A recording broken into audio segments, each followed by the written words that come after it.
10,000 ভোটে হারাবো, আমাকে আটকাতে পারবে না। আমি মমতা ব্যানার্জির পাশের বাড়িতে গিয়েও ক্যাম্পেইন করব।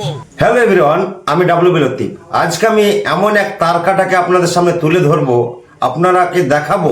স্ক্রিনে যাকে দেখছেন সে হচ্ছে একজন তারকাটা, তার নাম হচ্ছে শুভেন্দু অধিকারী। সে একজন বিজেপি দলের রাজনৈতিক নেতা, ঠিক আছে। সে যদি মুসলিমের নাম না নেয় তাহলে ওর রাজনীতি করা হবে না, ওর কোনো বক্তব্য বেরোবে না।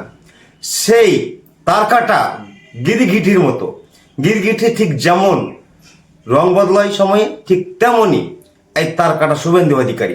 এই তারকাটা অধিকারী কি বলছে শুনুন আগে। বিজেপি হুঁশিয়ার, আর যদি গুন্ডা এনে কাঁথি শান্তিপ্রিয় জায়গায় আর একবার হামলা। দর্শক দেখলেন, এখানে তারকাটা শুভেন্দু অধিকারী বিজেপিকে তাড়াও, বিজেপিকে হ্যান করো, বিজেপিকে ত্যান করো, এই ধরনের বক্তব্য কিন্তু তারকাটা বলছে। কারণ কেন ওকে তারকাটা বলছি, ও হচ্ছে তারকাটা না হলে যখন ইচ্ছা তখন রং বদলে, যখন ইচ্ছা তখন যেমন ভাবে পারে তেমন ভাবে কিন্তু কথা বলে সেই তারকাটা। তার কারণে তারকাটা বলছি। আর একটা বিশাল স্পিচ আমি আপনাদের দেখাচ্ছি, আপনারা শুনুন। জননেত্রী মমতা ব্যানার্জিকে আমরা দেশনেত্রী হিসেবে দেখতে চাই।